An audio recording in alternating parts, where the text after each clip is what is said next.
There is a city that the world forgot to remember. Not forgotten entirely, historians know it. Scholars have written about it, and if you search carefully enough, you will find it in the margins of the larger stories we tell ourselves about the ancient world. But it does not live in the popular imagination the way it should. It does not carry the weight it deserves. And that is a strange thing, because what happened at the walls of this city in the summer and autumn and winter of the year 717 may have shaped the world you are living in right now more than almost any other single event in the first 1,000 years of the Common Era. The city is Constantinople, and the night the empire nearly died is a story most people have never heard. So let us begin at the beginning. Not with armies, not with emperors, not with war. Let us begin with stone and water and the slow passage of centuries, and with a city that had learned, over the course of nearly 400 years, how to be unbreakable. There is a peninsula. It juts out into the water like a finger pointing west, into a strait that connects two seas, the Sea of Marmara to the south, and the Golden Horn, a long inlet of calm water, to the north. On three sides there is water. On the fourth side there are walls. And behind those walls, in the early years of the 8th century, there is a city of extraordinary size and wealth, a city that has, for generations, been one of the most important places on the surface of the earth. Constantinople, named for its founder, the Roman Emperor Constantine, who chose this site in the year 330 and built upon it a new capital for his empire. He chose well. The geography alone is a kind of genius, a natural fortress, a place where land meets water in such a way that defense becomes almost effortless if you have the patience to maintain it. The peninsula is narrow. The water around it is deep and cold, and in winter sometimes cruel. Anyone who wants to reach the city by land must pass through a single corridor, a stretch of open ground where walls have been built, layer upon layer, generation upon generation, until the fortification itself becomes a kind of landscape feature, as natural and permanent as the hills it sits upon. And there are walls. Oh, there are walls. The Theodosian walls, named for the emperor who commissioned their construction in the early 5th century, are a masterpiece of ancient engineering, though masterpiece is perhaps too artistic a word for something so deeply, fundamentally practical. They are a triple wall system, an outer wall, a middle wall, and an inner wall, each taller than the last, separated by ditches and open ground designed to slow and expose any force that attempts to cross them. There are towers, dozens of them, built at intervals along the length of the fortification, each one a vantage point, each one a place from which defenders can look down upon anyone approaching from the west. The walls stretch for miles, curving around the peninsula like a cupped hand holding something precious. By the early 8th century, these walls are old. They have been standing, in one form or another, for nearly 300 years. They have been repaired, reinforced, rebuilt in places, and improved by generations of engineers and soldiers who understood that a wall is not a single thing but a living system, something that must be fed and maintained and watched, like a body, like a city itself. There is moss on the older sections, and the stone in some places has darkened with age to a deep, almost black brown. Rain has worn grooves into the surfaces. Centuries of weather have shaped the walls into something that feels less like a human construction and more like a feature of the earth itself. And beneath the walls, beneath the stone and the mortar and the centuries of accumulated care, there is something else, something harder to see, harder to name. It is the weight of belief. Because Constantinople, by this point in history, is not merely a capital city. It is not merely a fortress. It is, in the minds of millions of Christians across the known world, from the monasteries of Ireland to the cities of the Byzantine heartland, something close to sacred ground. A city that God has chosen to protect. A city that has been tested again and again and has never fallen. A city that is, in some deep and quiet way, proof that faith and endurance can be enough. This is what makes Constantinople so extraordinary and so difficult to understand from the outside. It is not just a place, it is an idea. And ideas, when they are old enough and deeply enough held, become almost as solid as stone. The city breathes at night.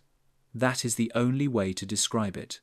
In the darkness, when the torches along the walls have been lit, and the harbour is black and still, and the great dome of the Hagia Sophia rises above the rooftops like a hill made of light, Constantinople has a rhythm to it. The sound of water against the harbour walls, the occasional bark of a dog somewhere in the lower districts, the creak of a gate, far away, being opened and closed by a guard on his rounds. The city is vast home to hundreds of thousands of people, one of the largest urban centres in the Western world, but at night, in the hours before dawn, it is quiet in a way that only very old, very large places can be quiet. A deep, settled quiet. The quiet of something that has been here for a long time and intends to go on being here for a long time more. It is a quiet that, in the summer of 717, is about to be disturbed. But not yet. For now, let us stay here, in this moment, in this stillness. Let us feel the weight of the city, the density of its history, the slow accumulation of centuries of human life lived within these walls. Let us understand what is at stake before we meet the armies that are coming. Because the siege of Constantinople in 717 CE is not simply a military event. It is an economic event, a political event, a psychological event, and a civilizational event all at once. And to understand any one of those dimensions, you must first understand the city itself, what it means, what it represents, and what its survival or its fall would have meant for the shape of the world that came after. So we stay here for a little while longer. We stay in the dark, and we listen to the water, and we let the city settle into us. And then we turn east. Because the story does not begin in Constantinople. It begins somewhere else, entirely in a land of heat and sand and extraordinary, restless ambition, in an empire that had, in the space of less than a century, remade the map of the known world. And that empire had its eyes, very firmly, on this city. Constantinople did not exist in silence. The world beyond its walls was waking up, and so we travel east. We leave the peninsula behind us, and we cross the strait, and we move through the provinces of Asia Minor, through landscapes of dry hills and ancient cities, and the slow, patient rhythms of agricultural life, and we keep moving east and south through lands that, 40 years ago, belonged to the Byzantine Empire, but that now belong to someone else. We move through Syria, through the dusty corridor of the Levant, and we come at last to Damascus. And in Damascus, in the early years of the 8th century, there is an empire that is unlike anything the world has seen before, the Umayyad Caliphate. To understand what happened at Constantinople in 717, you must understand the Umayyads. You must understand who they were, what they had already accomplished, and what Constantinople meant to them, not just as a military objective, but as a symbol, as an economic prize, and as the single most consequential test of their civilizational project. Because the siege of 717 was not, for the Umayyads, simply a battle. It was a statement. It was a question posed to the universe. Are we the kind of empire that can do this? And the answer to that question would shape the Islamic world for generations to come. The story of the Umayyad Caliphate begins, as so many stories in this part of the world begin, with the Prophet Muhammad. Muhammad died in the year 632 CE, and within a decade of his death, Arab armies had begun to move outward from the Arabian Peninsula in a wave of conquest that would, within the span of a single generation, reshape the political geography of the entire Mediterranean world. Egypt fell, Syria fell. Palestine fell. Persia, the great Sasanian Empire, one of the two dominant powers of the ancient world, fell. The speed of this expansion is, by any standard of military history, remarkable. It is not simply a matter of military prowess, though the Arab armies of this period were formidable. It is also a matter of timing, of opportunity, of the particular exhaustion that had settled over both the Byzantine and the Sasanian empires after decades of war with each other, and of a new faith that gave its adherents a sense of purpose and unity that the fractured, aging empires of the region could not match. By the time the Umayyad dynasty took control of the caliphate in the late 7th century, the Islamic world stretched from the borders of Central Asia in the east to the shores of the Atlantic in the west. It was an empire of extraordinary diversity, Arab and Persian, Berber and Turkic, Christian and Jewish and Muslim, merchant and farmer and scholar, but it was held together by a shared faith, a shared language of administration, and a shared sense of destiny that was, in many ways, the engine of its expansion.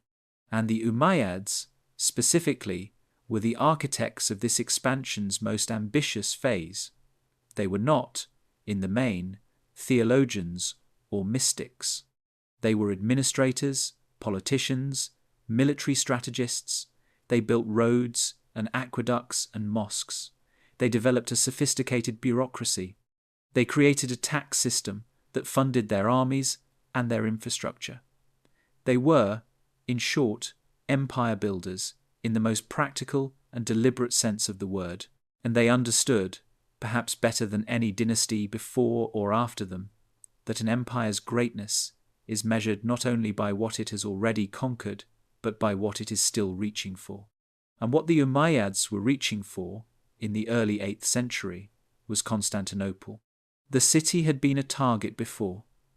In the years 674 to 678 CE, less than 50 years before the siege, we are concerned with Arab forces had laid siege to Constantinople for the first time.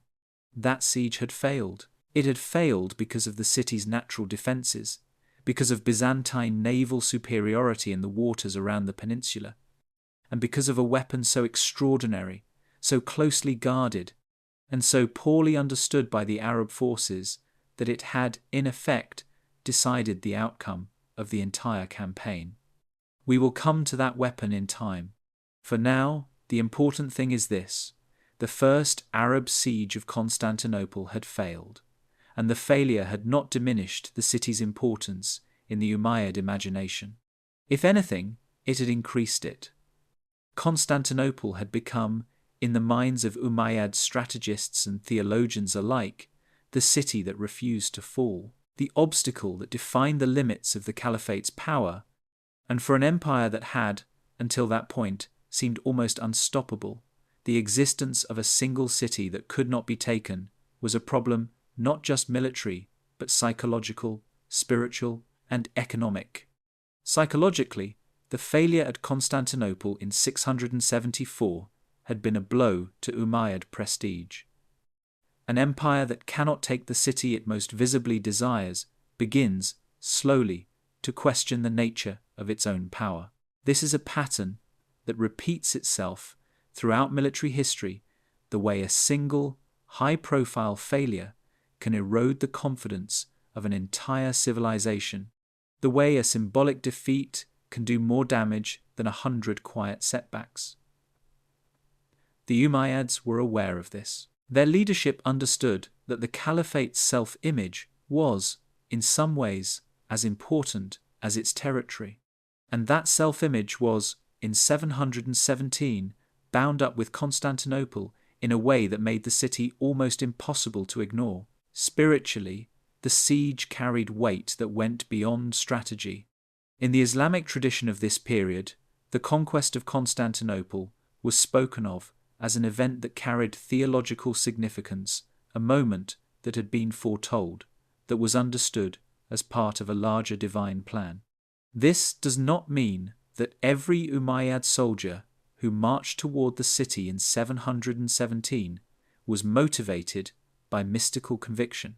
Many were motivated by duty, by loyalty, by the simple fact that they had been ordered to march. But for the leadership, for the caliph and his advisors and the commanders who planned this campaign, the theological dimension was real, and it shaped decisions in ways that a purely secular analysis cannot fully capture.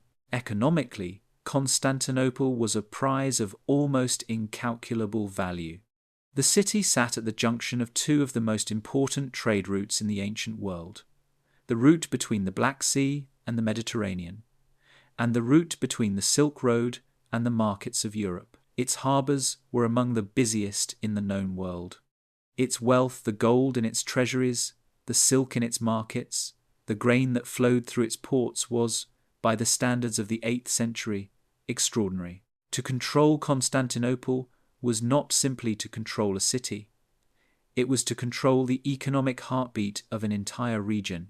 And for an empire that was, like all empires, dependent on the flow of trade and taxation to sustain its armies and its infrastructure, the economic argument for taking Constantinople was, in many ways, even more powerful than the military one. So the Umayyads began to plan. They began to gather their forces.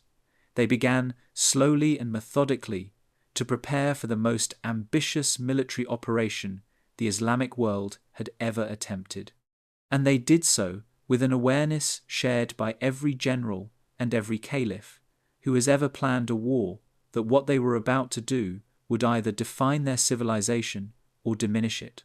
There was no middle ground. Constantinople would either fall or it would not. And the consequences of each outcome would echo for centuries. Now let us turn, for a moment, in the other direction. Let us look westward, back toward the peninsula, and consider the empire that was waiting for them there. The Byzantine Empire, in the early 8th century, was not what it had been. This is important to understand and to sit with for a moment, because the temptation when telling a story about a successful defense is to present the defender as strong, confident, invincible. But the Byzantine Empire of 717 CE was none of those things. It was, in many respects, an empire in crisis. Consider what had happened in the previous century. In the decades following the rise of Islam, Arab armies had swept through the eastern Mediterranean with a speed and thoroughness that had shattered the Byzantine Empire's eastern provinces. Egypt was gone. Syria was gone. Palestine was gone. North Africa, the wealthy, grain-producing heartland that had fed the empire for centuries, was gone. The Byzantine Empire had lost, in the span of a single generation, a substantial portion of its territory, a substantial portion of its population, and a substantial portion of its economic base. The empire that remained was smaller, poorer, and more vulnerable than the empire that had existed 50 years earlier. And yet the empire had not collapsed. It had not fractured, had not dissolved, had not disappeared into the expanding tide of the Islamic world, the way that Persia had disappeared, the way that the old Roman provinces of North Africa had disappeared. The Byzantine Empire had instead done something remarkable. It had adapted. It had contracted, yes, but it had also reorganized. It had reformed its military. It had restructured its economy around the resources and the territory it still controlled. It had, in short, survived, and survival, in this period, was itself a form of triumph. This capacity for adaptation was not accidental. It was the product of a particular kind of institutional intelligence, a centuries-old tradition of military and administrative sophistication that the Byzantine Empire had inherited from the Romans and had refined over the course of 500 years into something uniquely effective. The Byzantines were not, as a rule, the largest army in any given conflict. They were not always the wealthiest empire or the most numerous, but they were, almost invariably, the cleverest. They understood diplomacy, deception, intelligence, and the subtle art of turning an opponent's strengths into weaknesses. They understood above all the value of time, the value of waiting, of enduring, of refusing to be drawn into the kind of decisive, all-or-nothing engagement that their enemies so often wanted. And in 717, at the head of this battered, reduced, but still formidably intelligent empire, there was a man who embodied these qualities in an almost textbook way. His name was Leo III, and he is known to history as Leo the Isaurian, a name that refers to his origins in the mountainous frontier region of Isauria, in what is now southern Turkey. Leo was not a court politician, not a scholar, not a theologian. He was a military man. He had risen through the ranks of the Byzantine army on the basis of competence, not birth or connection. He understood soldiers. He understood terrain. He understood the mechanics of siege warfare, the logistics of defense, the psychology of holding a position under sustained pressure, the delicate art of keeping an army fed and motivated and functional when everything around it is trying to break it apart. Leo III had come to power only recently. He had seized the throne in 717 itself, in a period of political instability that had seen several emperors come and go in quick succession. He was, in some respects, the right man in the right place at exactly the right moment, because the Umayyad army was already on its way, and Constantinople was about to face the greatest test it had yet endured. But before we come to the test itself, we must understand one more thing. We must understand the economics of what was about to happen, because a siege, in the 8th century, was not merely a military event. It was an economic event of enormous scale, an event that consumed resources, disrupted trade, and reshaped the financial calculations of both the attacker and the defender in ways that would be felt long after the last soldier had gone home. Siege warfare is expensive. It is, in fact, one of the most expensive forms of warfare that has ever existed. To lay siege to a fortified city, you must move an army to that city, which requires food, water, transport, and the logistical infrastructure to sustain all of those things over a period of weeks or months. You must feed that army while it sits and waits. You must supply it with weapons, with materials for siege engines, with fuel for fires, with medicine for the sick. And you must do all of this while your supply lines are stretched thin across hundreds or thousands of miles of territory, much of it hostile or unfamiliar. For the Umayyad Caliphate, the siege of Constantinople in 717 represented an investment of resources on a scale that was, by the standards of the time, extraordinary. The army had to be assembled from across the Caliphate, from Syria, from Egypt, from the eastern provinces. It had to be provisioned for a campaign that could last months. It had to be transported by land and by sea to the walls of Constantinople.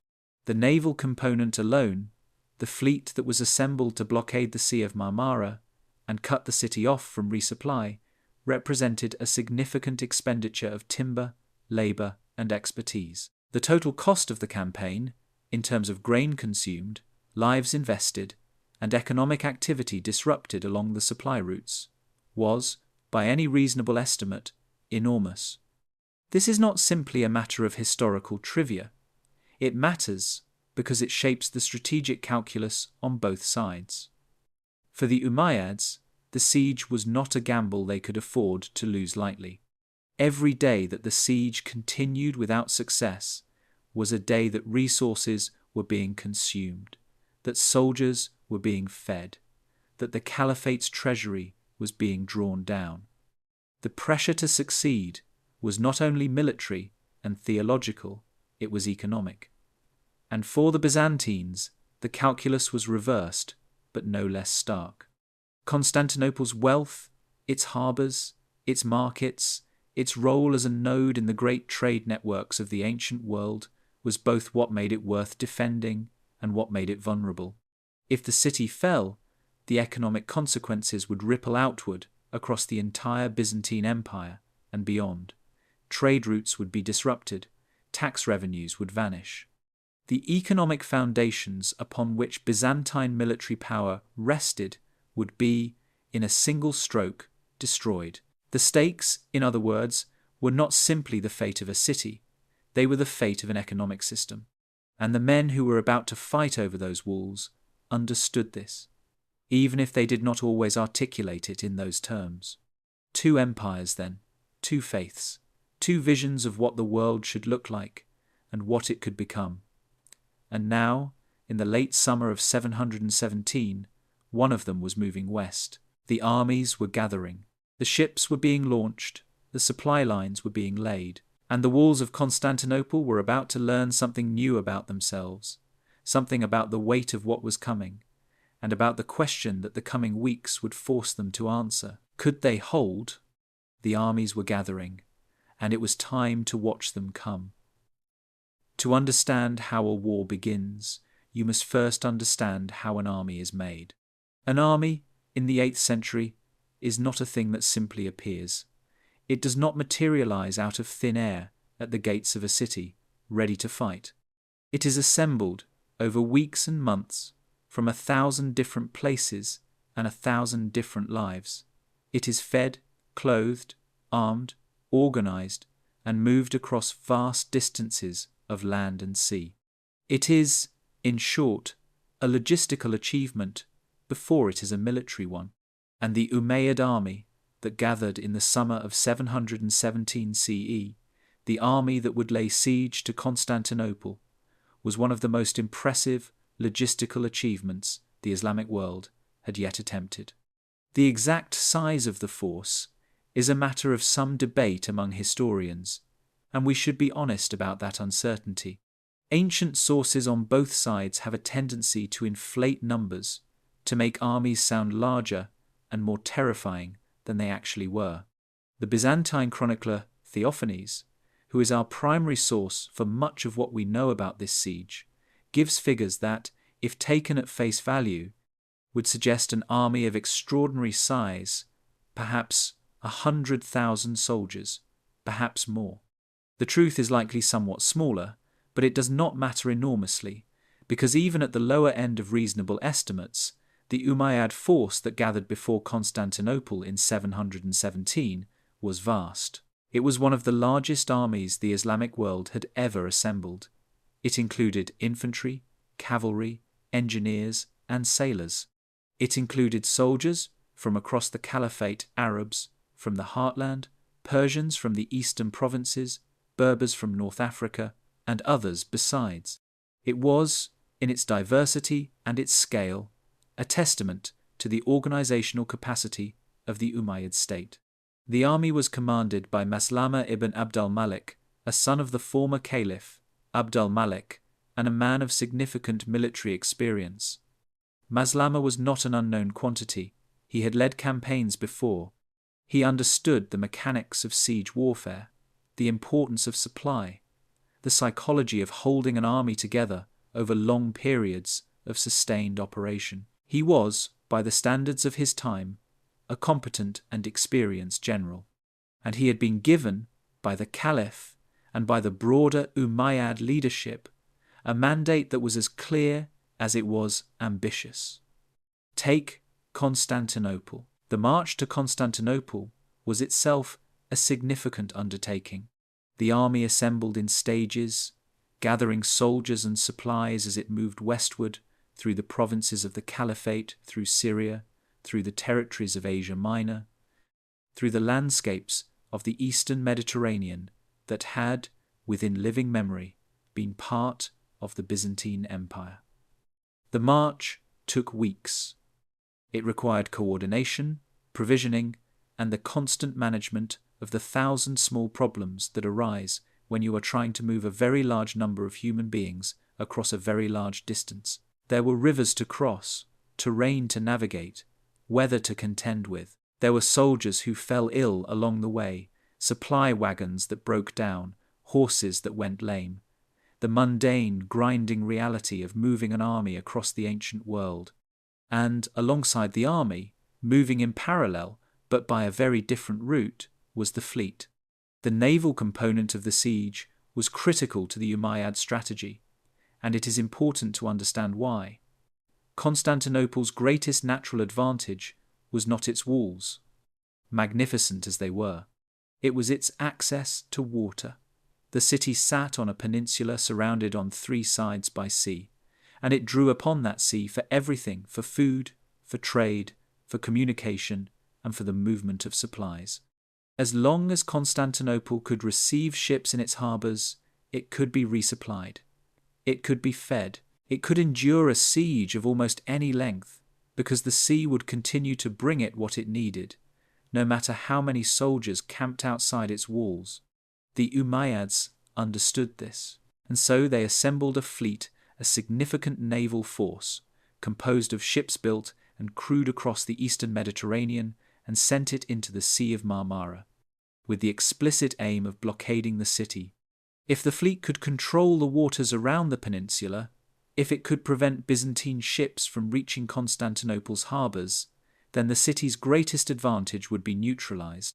The siege would become, for the defenders, a closed system, a city cut off from the world, slowly consuming its own reserves, slowly running out of time. It was, on paper, a sound strategy. It was the strategy that any competent military commander would have chosen, given the geography of the situation. And it would have worked, almost certainly, if not for one thing. One weapon. One secret that the Byzantine Empire had kept, for decades, with a ferocity of secrecy that was almost unique in the history of the ancient world. We will come to that weapon soon. But first, let us stay with the army for a while longer. Let us follow it to the walls. The camp that the Umayyad army made outside Constantinople was, by the standards of the 8th century, an enormous and complex thing. Tens of thousands of soldiers, all of them needing to be housed, fed, armed, and organized. Tents, stretching across the landscape west of the city walls, in a vast, sprawling city of canvas and rope and cooking fires. Horses, thousands of them, corralled in temporary paddocks, needing water and fodder. Supply wagons, arriving in a steady stream from the east, carrying grain and dried fruit and salt and weapons and the 1,000 other things that an army needs to function. The smell of wood smoke and dust and animal sweat and cooking bread, all of it mixing together in the dry air of the late summer. It was, in many ways, a mirror image of the city it was besieging. Constantinople was a city of stone and permanence and centuries of accumulated history. The Arab camp was a city of impermanence, of movement, of the restless energy of a force that had travelled a very long way and intended to do something with that journey. And within that camp, in the evenings, when the cooking fires were lit and the work of the day was done, there was a particular kind of atmosphere, a particular quality of waiting, that anyone who has ever been part of a large military operation would recognize. It is the atmosphere of people who know that something large is coming and who are trying, in their own way, to prepare themselves for it.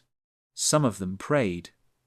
The Islamic faith gave the soldiers of the Umayyad army a framework for understanding what they were doing, a sense that their campaign was not merely a military operation, but a spiritual one, a jihad in the broadest sense of the word, a struggle that carried meaning beyond the merely political or economic. This does not mean that every soldier in the camp was consumed by religious fervour. Many of them were simply doing their jobs, following orders, serving their empire in the way that soldiers have always served their empires. But for some of them, and for the leadership, in particular, the theological dimension of the campaign was real, and it shaped the way they thought about what was to come. Others wrote letters home, to families in Damascus or Cairo or the eastern provinces, letters that said, in the way that soldiers' letters always say, that everything was fine, that the campaign was going well, that they would be home soon. Letters that were almost certainly not entirely truthful, because the truth that they were about to attack one of the most heavily fortified cities in the known world was not the kind of truth that lends itself to reassurance. Now let us turn, once more, and look at the other side of the walls. The Byzantines had been watching the Arab army gather for weeks. They had scouts, intelligence networks, informants along the routes from the east. They knew the size of the force. They knew its composition. They knew, more or less, what was coming. And they had been preparing. Leo III, the emperor, was not a man who waited passively for disaster to arrive. He had been preparing Constantinople's defences for months, quietly, methodically, with the kind of calm, systematic attention to detail that was the hallmark of Byzantine military administration. The walls had been inspected, repaired where necessary, restocked with supplies. The garrison had been reinforced, additional soldiers brought in from the provinces, veterans recalled, recruits trained. The city's food reserves had been built up, grain stored in the great warehouses near the harbours, enough to sustain the population for a substantial period if the supply lines were cut. And the walls themselves, the great Theodosian walls, the triple fortification that had guarded the city's western approach for nearly 3 centuries, were, as they always had been, magnificent. Let us spend a moment with them, because they are not simply a military installation. They are a testament to a particular kind of human patience, a particular kind of long-term thinking that is rare in any era and was especially rare in the 8th century. The outer wall is the lowest of the 3, but it is still substantial, a thick band of stone, with towers at regular intervals, designed to slow an approaching force and channel it into killing grounds where the defenders above can bring their weapons to bear. Beyond the outer wall is a ditch, a wide, deep trench, dry in summer but potentially flooded in the wet season, designed to make it difficult for siege engines to be brought close to the fortification. Beyond the ditch is the middle wall, taller than the outer wall, with its own towers and its own defensible positions. And beyond the middle wall, rising to a height that made it visible from a considerable distance, is the inner wall, the Great Wall, the wall that was the final and most formidable obstacle for any force that had managed to breach the first 2. It was, in total, a system of defence that had been refined over centuries, each layer building upon the last, each improvement informed by the experience of the defenders who had come before. The population of Constantinople, the hundreds of thousands of civilians who lived and worked and prayed within these walls, knew what was coming. News of the Arab army's approach had spread through the city in the way that news always spreads in a large and densely populated place. Quickly, incompletely, and with a layer of rumour and speculation that made it difficult to separate fact from fear. Some of the civilians were afraid. Of course they were. An army of that size, approaching a city with that kind of intent, was a genuinely terrifying thing.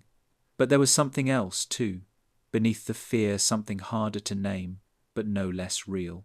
A kind of practiced readiness, a sense, shared by many of the city's inhabitants, that this had happened before, that Constantinople had faced threats like this before, and that it had survived.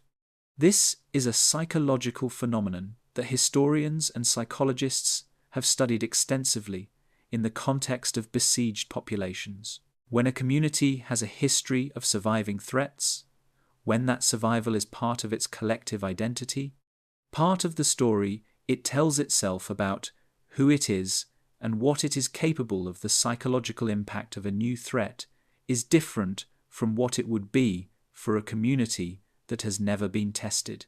The fear is still there, but it is tempered by something, a kind of institutional confidence, a sense that the walls have held before and that they will hold again, and that the job of the people on those walls and the people behind them is simply to do what they have always done, to endure.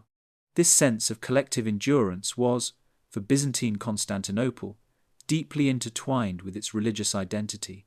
The Orthodox Christian faith was not merely a set of beliefs held by the city's inhabitants. It was the fabric of the city's daily life, the prayers that were said in the morning, the services that were attended throughout the day, the rituals that marked every occasion from birth to death. And within that faith there was a particular understanding of Constantinople's relationship with the divine, a sense that the city was, in some special way, under God's protection, that its survival was not merely a matter of military prowess or good engineering, but of grace. This belief that the city was sacred, that its walls were defended by more than stone and mortar, was a powerful psychological resource for the defenders. It did not, of course, make them immune to fear or pain or exhaustion, but it gave them a framework for understanding their struggle, a sense that what they were doing mattered not only militarily, but spiritually, and that the outcome of the siege was, in some way, a matter not only of human will, but of divine will as well. But the city's resilience was not built on faith alone. It was built, equally, on the practical foundations of wealth and economic organization. Constantinople, in the early 8th century, was not simply a fortified city. It was an economic engine, one of the wealthiest and most productive urban centers in the known world. The city's harbors were the arteries through which goods flowed between East and West. Silk from China, spices from India, grain from the Black Sea provinces, timber from the forests of the north. The markets of Constantinople were vast and varied, and the taxes and duties that flowed from them, from the merchants, the guilds, the craftsmen, the money changers formed a substantial portion of the Byzantine Empire's revenue. This wealth was not merely a luxury, it was a strategic resource. It paid for soldiers and ships and weapons. It paid for the maintenance of the walls and the upkeep of the garrison. It paid, in short, for everything that made the defence possible, and the citizens of the city understood this, perhaps more clearly than citizens of any other city in the ancient world. They understood that the wealth of Constantinople and the survival of Constantinople were not separate things. They were the same thing, viewed from different angles. To defend the city was to defend the economy. To defend the economy was to defend the city. And this understanding, practical, clear-eyed, rooted in the daily realities of commerce and taxation and the flow of goods, gave the defence an additional layer of motivation that went beyond faith and patriotism. It was, in the end, a defence of livelihood.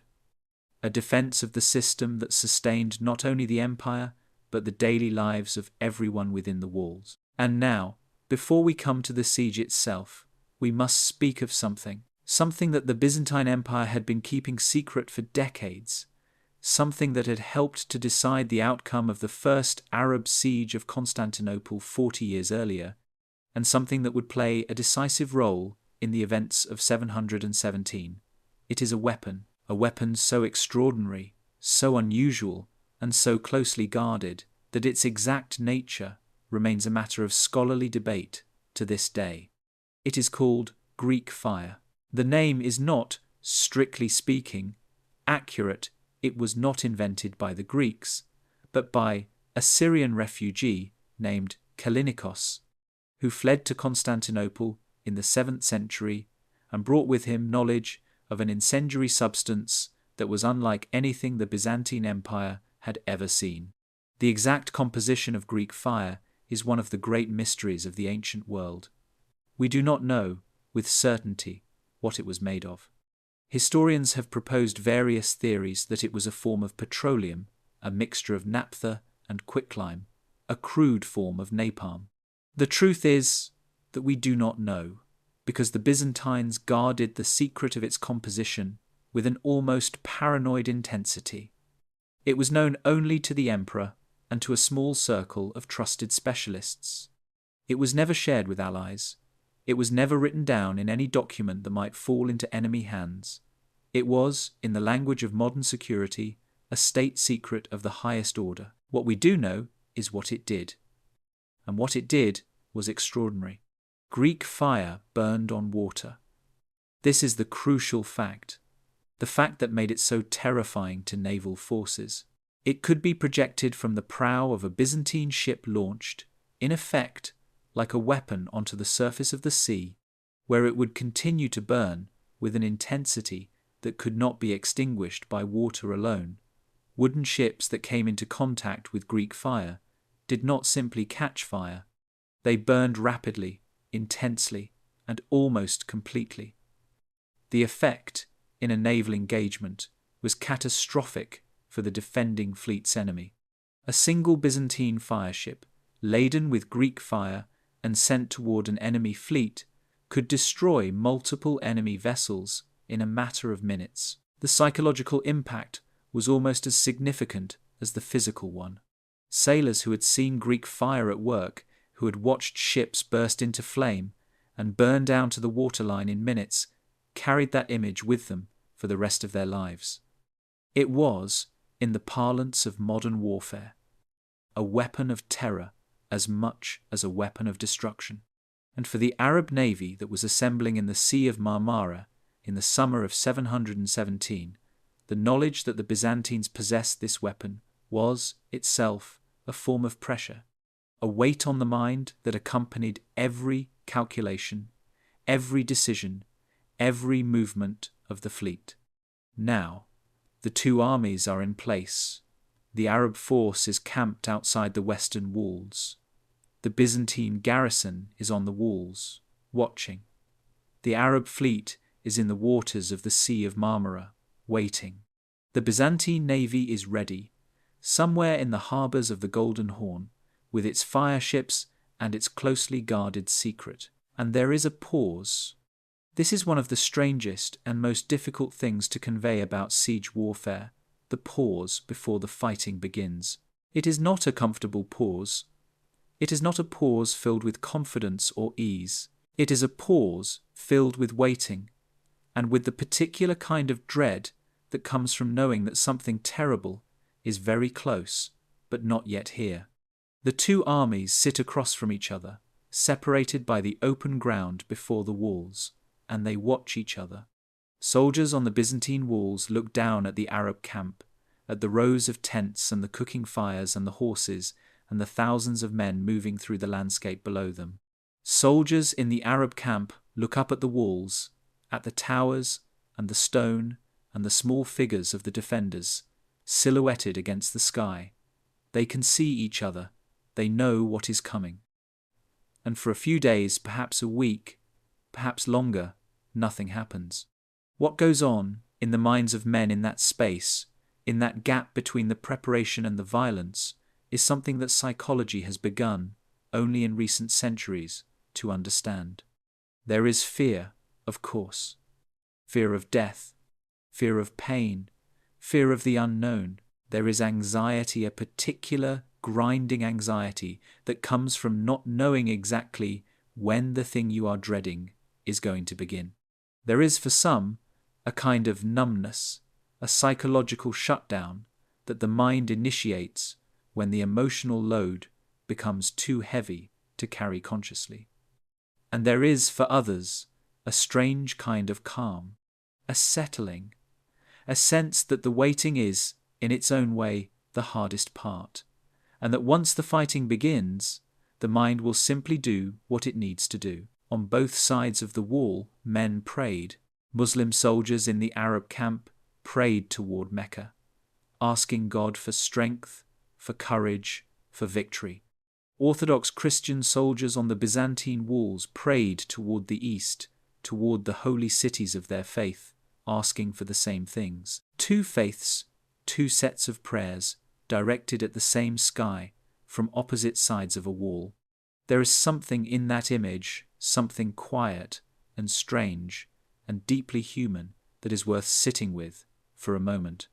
Because beneath the political and military and economic dimensions of what was about to happen, beneath the calculations of empire and the movements of armies, there were human beings, individual human beings, each with their own fear and their own hope and their own understanding of why they were there.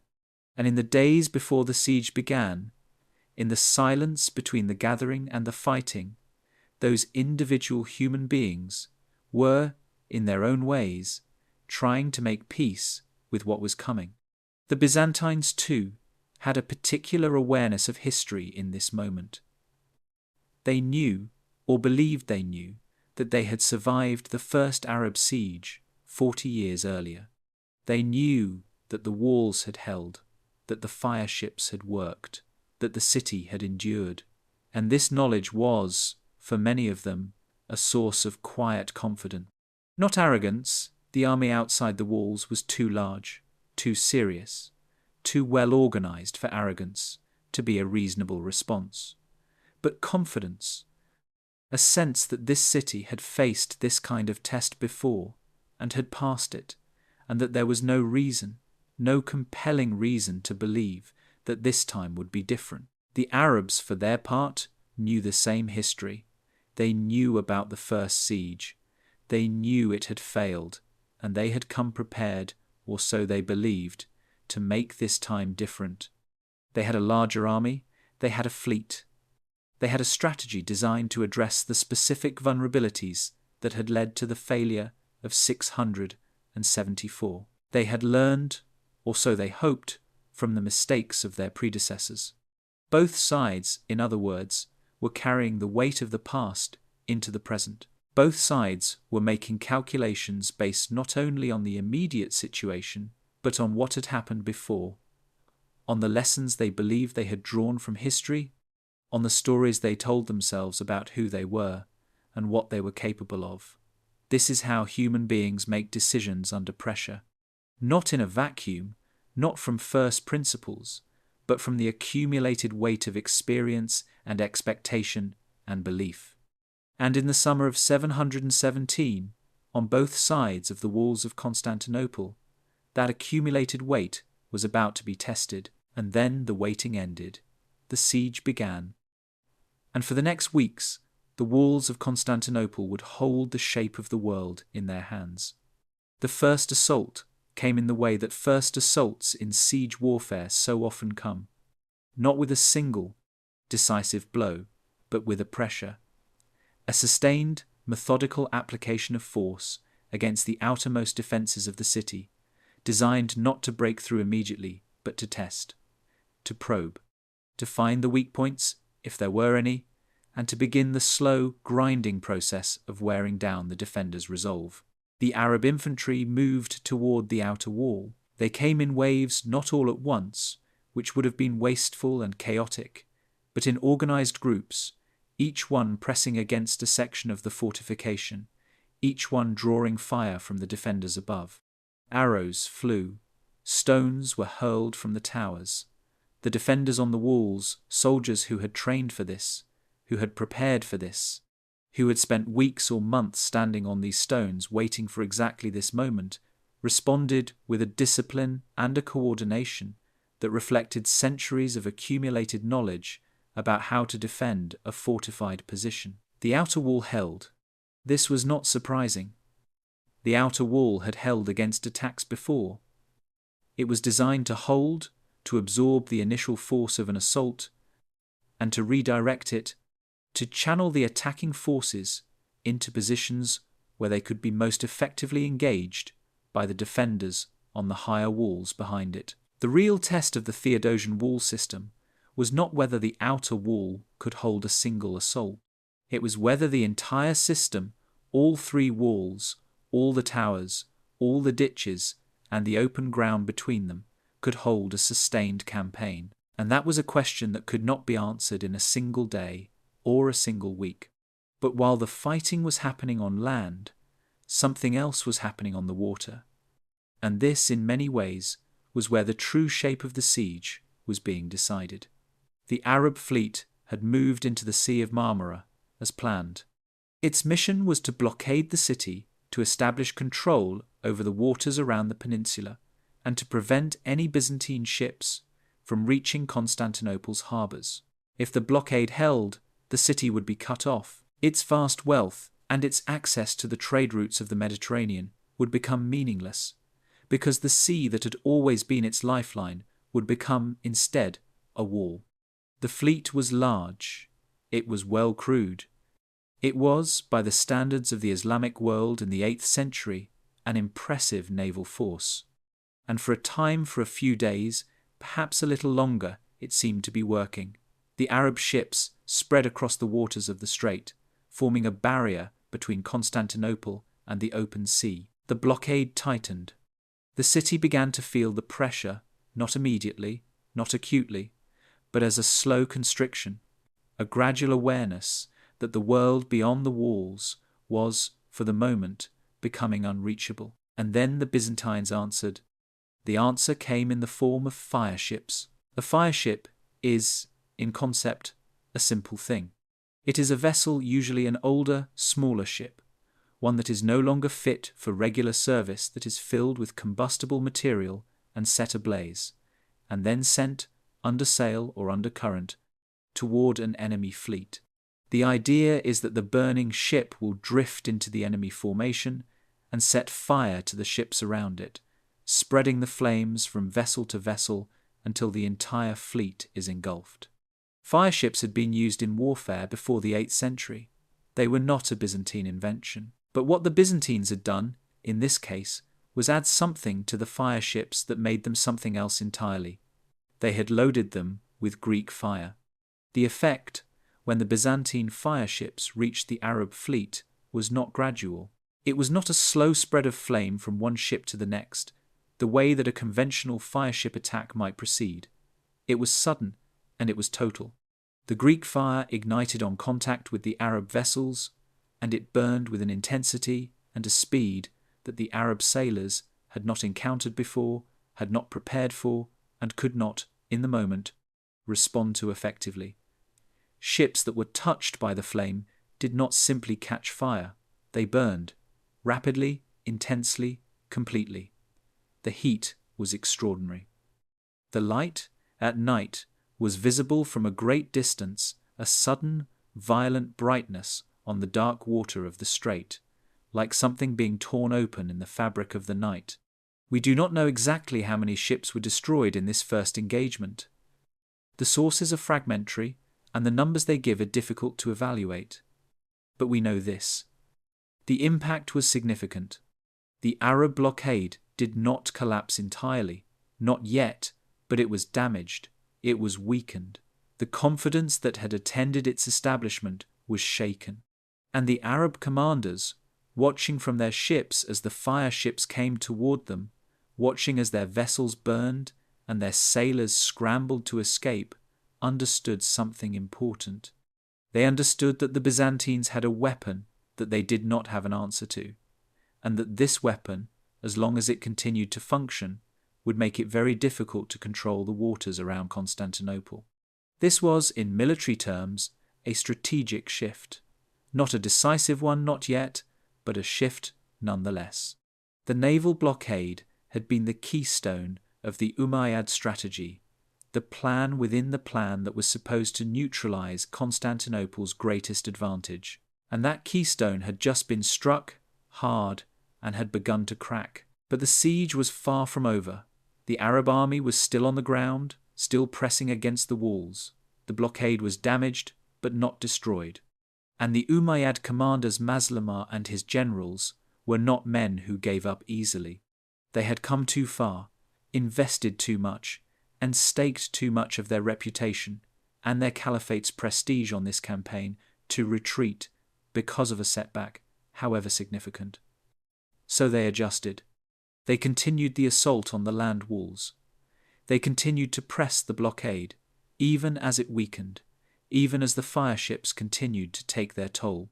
And they waited, as all besieging armies wait, for an opportunity, a moment when the defender's guard would slip, when the walls would show a weakness that could be exploited, when the balance of the siege might shift in their favor. Days passed, then a week, then 2 weeks. And the siege settled into its grinding rhythm. This rhythm had an economics to it, as much as it had a rhythm of combat and rest. Every day that the siege continued was a day that both sides were paying for it, paying in grain consumed, in weapons expended, in labor spent on the 1,000 small tasks that keep an army functional. But the economics of the two sides were not symmetrical, and this asymmetry was, in many ways, more important than any single battle or engagement. For the Umayyad army, the cost of the siege was almost entirely one-directional. Every day, the army consumed resources that had to be transported from the east, from Damascus, from Egypt, from the provinces of the Caliphate. Every supply wagon that arrived at the camp had travelled hundreds of miles, consuming resources of its own along the way. Every day that the siege continued without result was a day that the Caliphate's treasury was being drawn down, that the logistical infrastructure that sustained the campaign was being strained, that the opportunity cost of having so many soldiers and so much wealth tied up in a single operation was growing larger. This is the fundamental economic logic of offensive warfare. The attacker pays continuously for the privilege of pressing the attack. And if the attack does not succeed, if the walls do not fall, if the blockade does not hold, if the city continues to resist, the cost accumulates day by day, week by week, without any corresponding gain. For the Byzantines, the calculus was different. Constantinople was not importing its resources from hundreds of miles away. It was drawing upon its own reserves, the grain in its warehouses, the supplies in its magazines, the wealth that had been accumulated over centuries of trade and taxation. These reserves were finite. Of course, no city can sustain a siege indefinitely, no matter how wealthy. But they were deep. They were vast, by the standards of the 8th century. And as long as the Greek fire continued to do its work on the Arab fleet, as long as the blockade remained broken, or at least sufficiently damaged to allow some resupply by sea, Constantinople could endure for a very long time. Longer, almost certainly, than the army outside its walls. This is the fundamental insight of defensive warfare, and it is one that the Byzantines understood deeply. The defender has the advantage of time. The attacker must succeed within a certain window, a window defined by his resources, his supply lines, and the patience of the civilization that has sent him. The defender simply has to hold. And holding, for Constantinople, with its deep reserves and its ancient walls and its access to the sea, was something it knew how to do. The Umayyad commanders understood this calculus too. Maslama and his generals were not fools. They could count the supply wagons. They could see the toll that the disease and the cold were taking on their men. They could feel, in the daily rhythm of the camp, the slow erosion of the force that had arrived with such confidence in the late summer. And they could feel, too, the weight of what economists would later call the sunk cost, the enormous investment that had already been made in this campaign, and the psychological pressure that investment created to continue, even when the mathematics of continuation were becoming increasingly unfavourable. To withdraw now would be to admit that all of that investment, all of those soldiers, all of that grain, all of that treasure had been spent for nothing. And that admission was, for the Umayyad leadership, almost as painful as the prospect of continuing. This is a pattern that recurs throughout the history of warfare, and indeed throughout the history of human decision-making more broadly. The sunk cost fallacy, the tendency to continue an endeavour because of the resources already invested in it, rather than because of the likely future return, is one of the most well-documented phenomena in psychology. It operates in boardrooms and in battle camps, in the decisions of generals and the decisions of merchants, in every situation where human beings have invested something precious and must decide whether to keep investing or to cut their losses. And in the autumn of 717, in the Arab camp outside Constantinople, it was operating with a force that shaped the course of the siege more than any single military engagement. This is the part of a siege that is the hardest to convey to someone who has never experienced one, the grinding middle, the long stretch of days that are neither the dramatic beginning nor the dramatic end, but simply the slow, exhausting, relentless business of being at war without resolution. For the defenders on the walls, it meant rotation shifts of duty that cycled soldiers through the work of watching and responding and fighting and resting and watching again. It meant sleep deprivation, because the rhythm of a siege does not respect the human need for rest. An attack could come at any time in the middle of the night, at dawn, in the heat of the afternoon, and the defenders had to be ready for it, always, which meant that the possibility of sleep was always shadowed by the possibility of alarm. For the Arab army, camped outside the walls, it meant something different but no less exhausting. It meant waiting. Waiting for an opportunity that might not come. Waiting for orders. Waiting for the weather to change, or for the supply wagons to arrive, or for the blockade to be repaired, or for some other development that might shift the balance of the siege in their favour. It meant the slow, grinding consumption of resources of food, of patience, of hope. That is the particular toll of a prolonged military operation that is not going well. And then there was the disease. Disease is the great, unglamorous killer of siege warfare. It has always been so, from the earliest recorded sieges to the most recent. When you crowd tens of thousands of human beings into a small area, when you feed them from shared supplies and water them from shared sources, when you subject them to the stress and the exhaustion and the poor sanitation that are the inevitable companions of a military camp, disease follows. It follows as surely as the shadow follows the body. And in the 8th century, when the germ theory of disease was still centuries away, when the connection between contaminated water and illness was not understood, when the treatments available for most infections were, at best, ineffective and at worst, actively harmful in that context, disease was not merely an inconvenience. It was a force of nature, a slow, invisible army that moved through the camp, picking off soldiers one by one, weakening the force that Maslama had assembled with such care and at such cost. The Arab camp was particularly vulnerable to disease, for reasons that had as much to do with geography and climate as with anything the Byzantines did deliberately. The camp was large, crowded, and situated in an area that was, in the late summer and early autumn, still warm enough to support the growth of the kinds of pathogens that thrive in crowded, unsanitary conditions. Water sources were limited and, as the camp grew and the weeks passed, increasingly contaminated.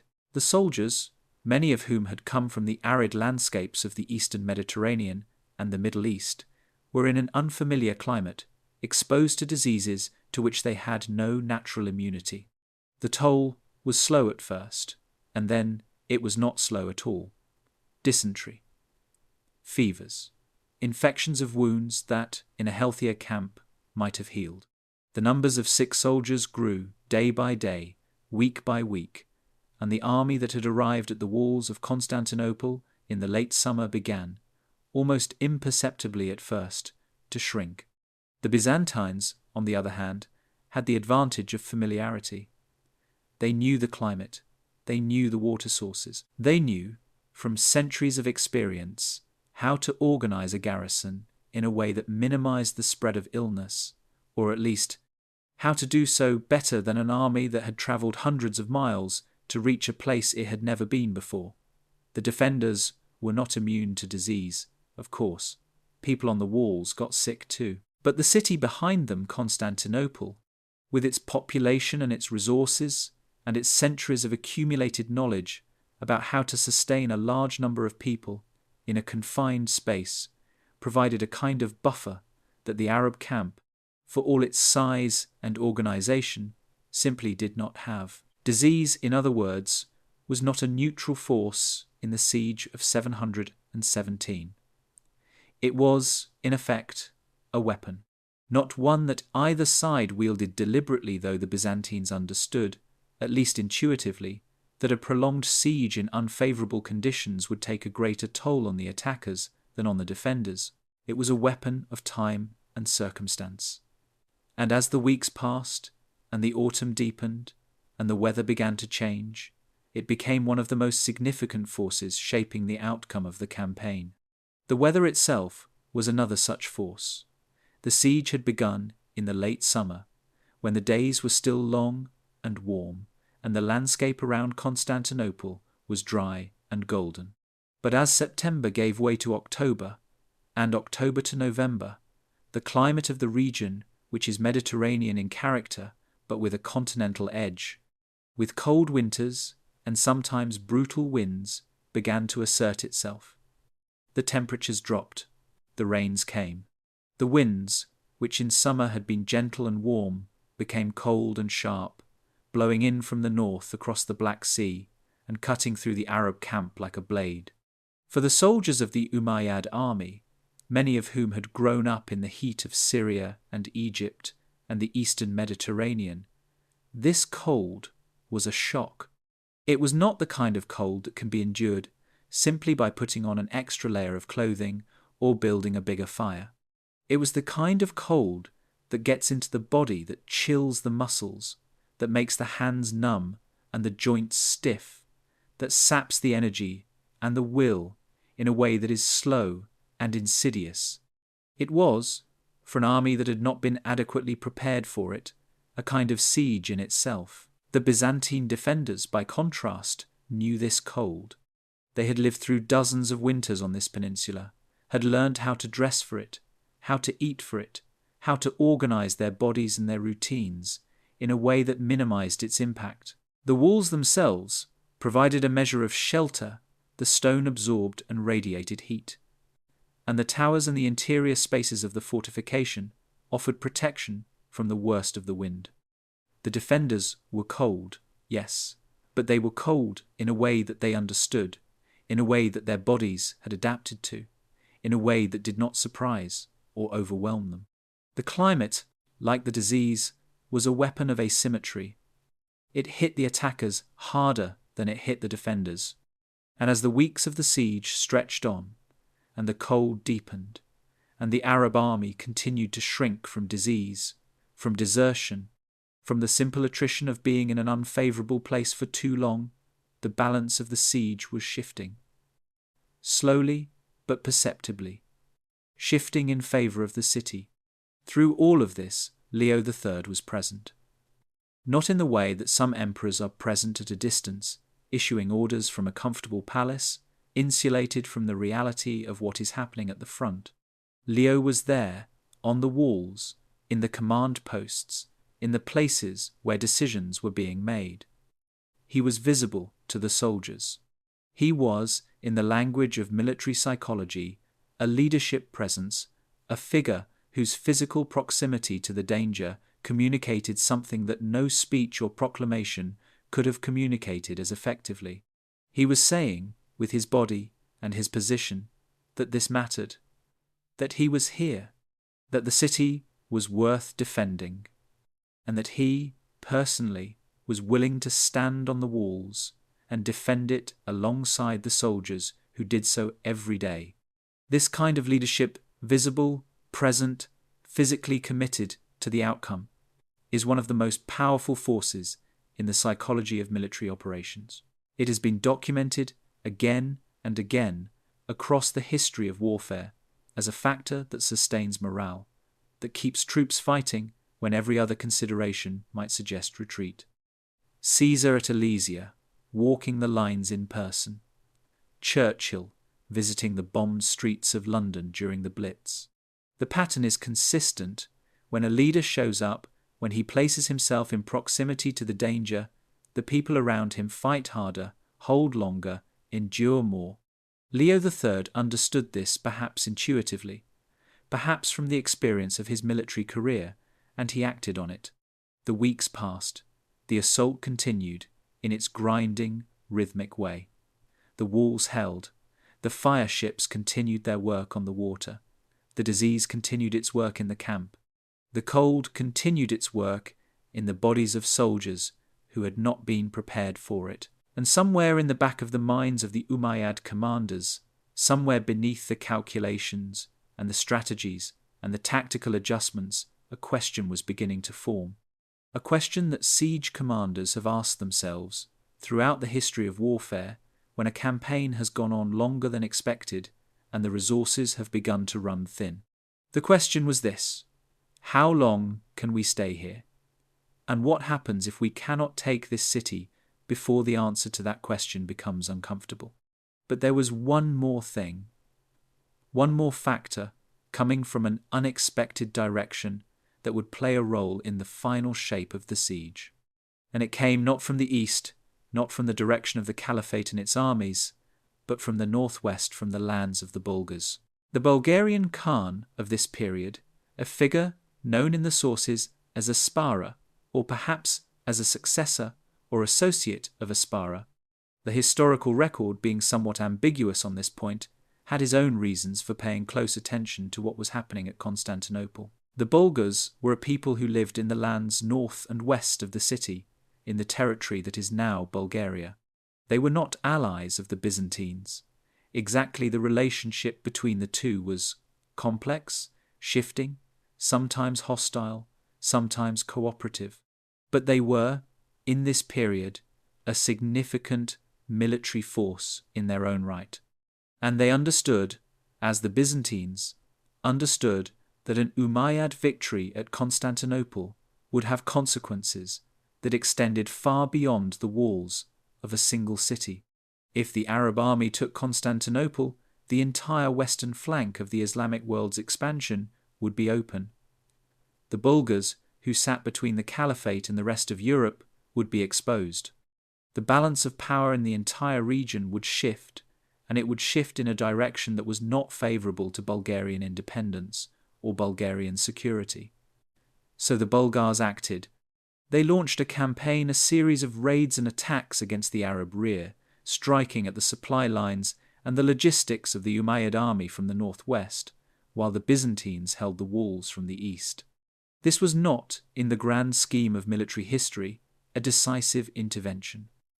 The Bulgarian force was not large enough, by itself, to destroy the Umayyad army, or to force its withdrawal, but it did not need to be. It needed only to add another layer of pressure to a situation that was already, for the Umayyads, becoming untenable. Another front to defend. Another drain on resources that were already being consumed by disease and cold, and the grinding attrition of the siege. Another reason, added to all the other reasons, for the Arab commanders to begin, quietly, to reconsider the mathematics of their campaign. And now we come to the darkest part of the story, the deepest night. The moment, or the stretch of moments, because it was not a single instant, but a period of days, when the siege came closest to success, when the pressure on the walls was at its greatest, when the Arab forces, despite everything they had endured, made their most sustained and dangerous push against the city's defences. The sources are not entirely clear on the precise sequence of events during this period. Theophanes, our primary chronicler, writes with a kind of dramatic intensity that makes it difficult to separate the facts from the narrative he is constructing around them. But what is clear is this.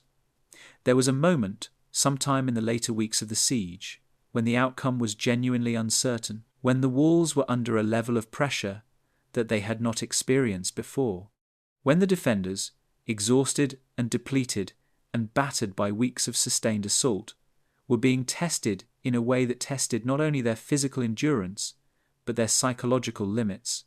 This is the part of any siege that is the hardest to survive, not the beginning, when the adrenaline is still fresh, and not the end, when the outcome is already decided, but the middle, when neither victory nor defeat is clear, and when the sheer weight of the sustained effort is pressing down on everyone involved. It is the part where the mind begins to fail, where sleep deprivation and fear and uncertainty begin to erode the capacity for clear thought and wise decision-making. Psychology tells us that after 36 to 48 hours without sleep, the human mind begins to degrade in ways that are profound and measurable. Judgment becomes impaired, reaction times slow. The ability to process information and make nuanced decisions, the exact abilities that a soldier on a wall or a commander in a war council needs most, begins to collapse. The soldiers on the walls of Constantinople in this period were among the most sleep-deprived decision-makers in history. They had been on duty for weeks, rotating through shifts that gave them at best a few hours of broken sleep between watches. They were cold and hungry and frightened and tired in a way that went beyond physical exhaustion and into something deeper, a weariness of the spirit that comes from knowing that the enemy is still there, still pressing, still trying, and that there is no end in sight. And yet they held. They held because the walls held. They held because the Greek fire continued to burn the Arab fleet. They held because Leo III was on the walls with them. They held because the Bulgarian raids were drawing off Arab resources and attention. They held because the disease and the cold were doing their work in the Arab camp, slowly and relentlessly, reducing the force that pressed against them day by day. And they held, perhaps most fundamentally, because of something that is difficult to quantify but impossible to ignore, because they were defending their home, their city, their faith, and their understanding of who they were and what they were in the world. Because the walls behind them were not just stone, they were the accumulated weight of 400 years of survival, and that weight, in the darkest hours of the siege, was a kind of strength in itself. The night was at its deepest. The empire had come as close to its end as it would come for another 700 years. And somewhere in the Arab camp, in the minds of the commanders who had brought this army all this way, a calculation was being made. A quiet, painful, pragmatic calculation about the cost of continuing and the cost of retreating, and about which of those costs was, in the end, the one they could afford to bear. The Arab army had come to take the city that refused to fall. But the city had not refused alone. The walls had held. The fire had burned. The winter had come. And now, slowly, like a tide pulling back from shore, the siege began to end. The decision to retreat was not made in a single moment. It was not a dramatic reversal, not a sudden collapse of will or courage. It was, like most decisions of this kind, the decisions that end wars, that end sieges, that end campaigns, a slow accumulation of evidence, a gradual tipping of the scales until the weight on one side became too heavy to ignore. Maslama ibn Abd al-Malik had not come to Constantinople expecting to fail. He had come expecting to succeed, expecting that the size of his army, the sophistication of his strategy, the weight of theological and political expectation behind him, would be enough to accomplish what the first Arab siege, 40 years earlier, had failed to accomplish. And for a time, in the early weeks of the campaign, that expectation had seemed reasonable. The army was large, the blockade was in place, the walls were under pressure. The plan was working, or seemed to be working, in the way that plans sometimes seem to be working in the early stages of a campaign, before the complications and the costs begin to accumulate. But the complications had accumulated. The costs had become visible. The disease had not stopped. The cold had not relented. The fireships had continued their work. The Bulgars had continued their raids. And the army, the vast, carefully assembled, enormously expensive army that the Caliphate had invested in this campaign, had begun to shrink, not from enemy action, but from the slow, unglamorous attrition of a prolonged military operation in unfavourable conditions. The decision to withdraw was, in the end, a rational one. It was the decision that a competent commander makes when the mathematics of a campaign have shifted beyond the point of recovery, when the resources being consumed exceed the resources being gained, when the probability of success has dropped below the level that the investment can justify. It was not a decision made in despair, or in panic, or in the grip of sudden fear. It was made, as far as we can tell from the historical record, with a clear-eyed understanding of the situation and a willingness to accept what the situation demanded. And what it demanded was this: the army would leave.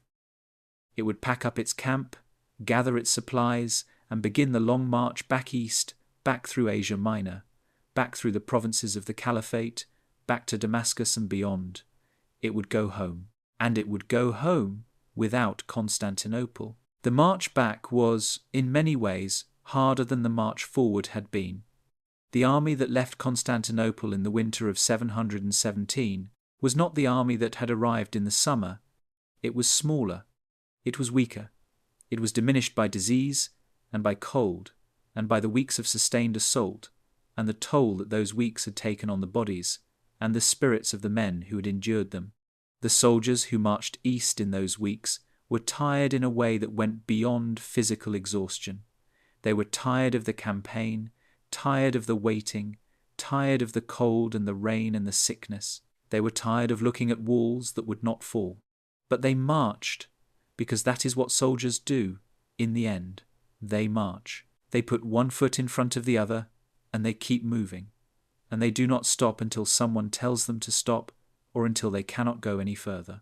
The march back to Damascus was long and cold and difficult, and the sources tell us very little about it, which is itself a kind of testament to how unremarkable, how ordinary, how purely exhausting it was. There was no drama in the retreat.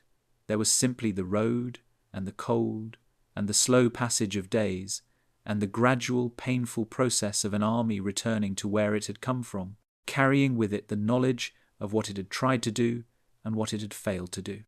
The human cost of the siege was, by any measure, enormous. The exact numbers are impossible to reconstruct from the sources available to us, and we should be honest about that uncertainty. But the chroniclers suggest that the Arab losses were staggering tens of thousands of soldiers, dead or incapacitated, the majority of them from disease rather than from combat. This is a pattern that repeats itself throughout the history of siege warfare. The greatest killer is almost never the enemy's weapons. It is illness. It is the slow, invisible work of pathogens in crowded, unsanitary conditions, in unfamiliar climates, among populations that have no immunity to the diseases they encounter. The siege of Constantinople in 717 was no exception to this pattern. It was, in the end, as much a victory of Byzantine public health as it was a victory of Byzantine military strategy. The Byzantine losses were smaller, but they were not negligible. Soldiers had died on the walls from arrows and from stones, and from the occasional, brutal, close quarters fighting that erupted when Arab forces managed to breach sections of the outer wall. Civilians had suffered, too, from the stress and the fear and the deprivation of the siege, from the disruption of normal life that a prolonged military operation inevitably inflicts on a city. The siege had taken its toll on both sides, and the people who had endured it on both sides carried that toll with them in their bodies and in their memories for the rest of their lives. Constantinople opened its gates, not with a fanfare, not with a celebration, but with a quietness that was itself a form of relief. The walls were battered, damaged in places, scarred by the weeks of assault, marked by the evidence of the violence that had been visited upon them. But they were standing. The city was standing. And the people who walked out of those gates into the open ground that the Arab army had occupied for weeks walked into a landscape that was, for the first time in months, empty of soldiers, empty of the tents and the fires and the horses and the thousands of men, empty of the siege. The city began, slowly, to return to itself. The markets reopened. The harbours filled again with the merchant ships that had been kept away by the blockade. The grain that had been stored against the possibility of a prolonged siege was redistributed. The soldiers who had served on the walls were stood down, returned to their barracks or their homes or their farms.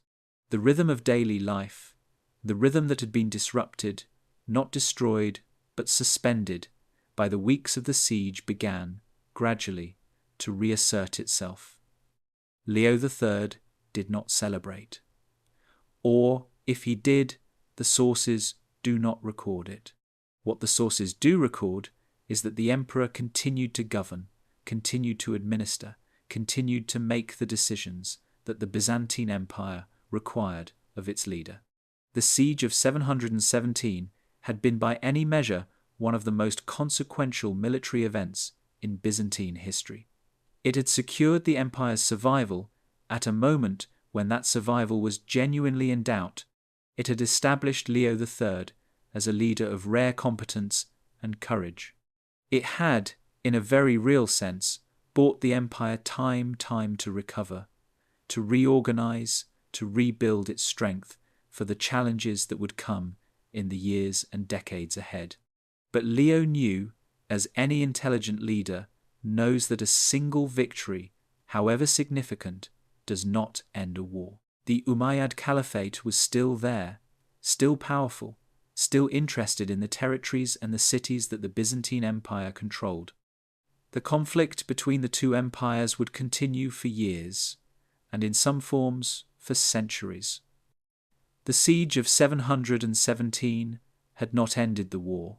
It had perhaps changed the terms of it, but the war itself went on, and so, across the strait, in the lands of the Caliphate, the reckoning began. The failure at Constantinople was a blow to Umayyad prestige, a significant one, felt not only in Damascus, but across the Islamic world.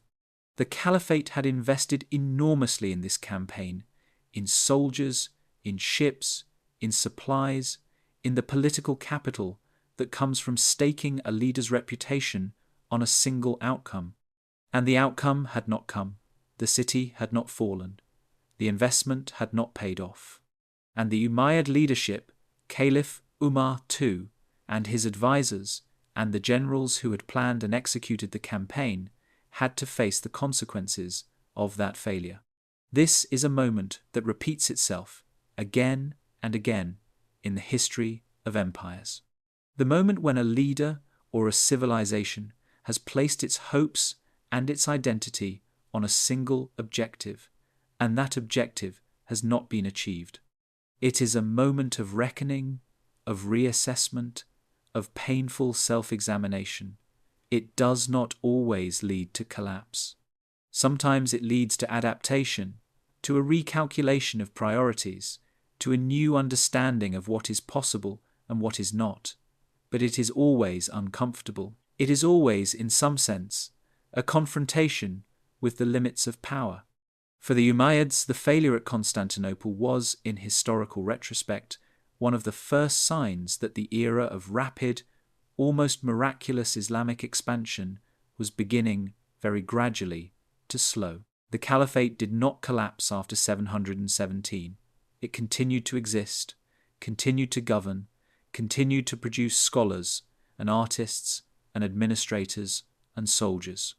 But the momentum that had carried it from the Arabian Peninsula to the shores of the Atlantic in less than a century, that momentum had, in some deep and quiet way, begun to shift. The frontier had been tested, and it had held, and the implications of that, the implications of a frontier that holds, of an obstacle that cannot be overcome by force alone, would unfold over the years and decades that followed, shaping the Islamic world's relationship with the Byzantine Empire, with Europe, and with the wider world in ways that are still felt, in subtle and not so subtle ways, in the geopolitics of the present day.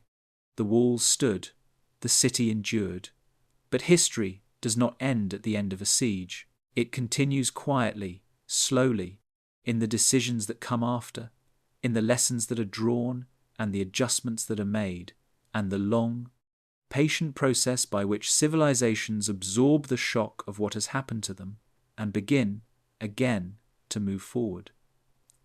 And Constantinople had one more story to tell the world. Not yet, but eventually, so let us return, one last time, to the city. Let us walk the same path we walked at the beginning of this story, along the harbour, past the great warehouses where the grain is stored, up the hill toward the dome of the Hagia Sophia, through the streets that, in the darkness of the early morning, are quiet and empty and cool. But this time, the walk feels different. The city feels different. The air is different, tinged perhaps with something.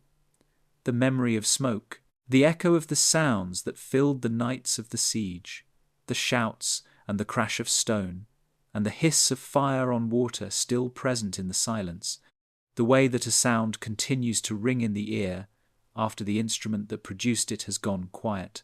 The walls are scarred. There are places where the stone has been damaged, where arrows struck, where siege engines hurled their projectiles, where the force of the assault left its mark on the ancient fortification. The scars will be repaired in time. The walls will be rebuilt, reinforced, made stronger than they were before. This is what the Byzantines do. After every siege, after every test, they learn. They adapt. They make the walls better. But for now, in this moment, let us simply look at them. Let us look at the stone and the moss and the centuries of history written into the surface of the fortification in a language that only time can read. Let us think about what these walls have seen not only in 717, but in all the years before and all the years that will come after.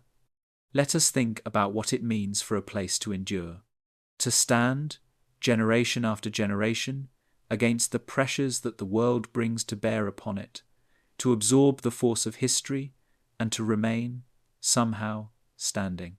There is a philosophical tradition, ancient and deep and persistent, that asks what it means for something to persist, what it means for an object, or an institution, or a civilization, to continue to exist across time when everything around it is changing, when the forces that press against it are constantly shifting, when the world itself is in a state of perpetual motion.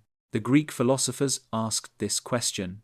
They asked it about rivers and about ships and about the nature of identity itself. If a ship is rebuilt, plank by plank, until none of the original wood remains, is it still the same ship? If a city is rebuilt, wall by wall, generation by generation, until none of the original stone remains, is it still the same city? Constantinople, in 717, was not the city that Constantine had built in 330. It was not the city that Theodosian had walled in the 5th century. It had been rebuilt, repaired, expanded, contracted, destroyed in places, and rebuilt in others, transformed by the passage of nearly 4 centuries of human life. And yet it was, in some essential sense, the same city, the same place, the same idea, the same belief held by millions of people that this city mattered, that it was worth defending, that its survival was a thing of significance in the world. This is what the walls remembered. Not the specific events of the siege, not the names of the soldiers, or the details of the battles, or the precise moment when the Arab commanders decided to withdraw. What the walls remembered was something larger and quieter than that. They remembered what it felt like to be tested and to hold. They remembered the weight of the people who had stood on them, and the prayers that had been said upon them, and the centuries of care that had gone into their maintenance. They remembered in the way that old things remember, not with thought or with consciousness, but with the accumulated density of time, that they were a place where the world had come to find out what endurance looked like. And perhaps that is the truest measure of what happened at Constantinople in 717 CE. Not the military outcome, though the military outcome was significant, enormously so. Not the economic consequences, though those too were profound, rippling outward across the trade routes and the tax systems and the economic calculations of 2 great empires. Not even the geopolitical implications, though those shaped the balance of power in the Mediterranean and the Middle East for generations to come. Perhaps the truest measure is this, that a city, in a moment of genuine crisis, held. That an empire, reduced and diminished and battered by decades of loss, found within itself the resources, the intelligence, the adaptability, the stubborn, quiet refusal to be destroyed to survive. And that the survival, in turn, preserved something larger than the city itself. It preserved a civilization, a way of life, a tradition of learning, and governance and faith that would endure, in one form or another, for another 700 years until the walls finally fell, in 1453, to a force that had, by then, become something entirely different from the armies of 717. The walls held in 717. They would hold again and again and again, through sieges and wars and the slow passage of centuries. They would hold until they did not, because nothing holds forever. That is not a tragedy. It is simply the nature of time and of the things that human beings build within it. Every wall, every city, every civilization is, in the end, temporary. But temporary does not mean meaningless. It means, perhaps, the opposite. It means that every moment of endurance, every day that the walls stand, is a gift, a small, quiet, irreplaceable gift that the present gives to the future. Constantinople stood, on the morning after the siege, as it had stood for nearly 400 years before it, and as it would stand for another 700 years after. The dome of the Hagia Sophia caught the first light of dawn and held it, the way it always did, turning it into something golden and warm and still. The water of the Golden Horn was calm. The city breathed. The walls held, and for a while, for a long, long while, that was enough.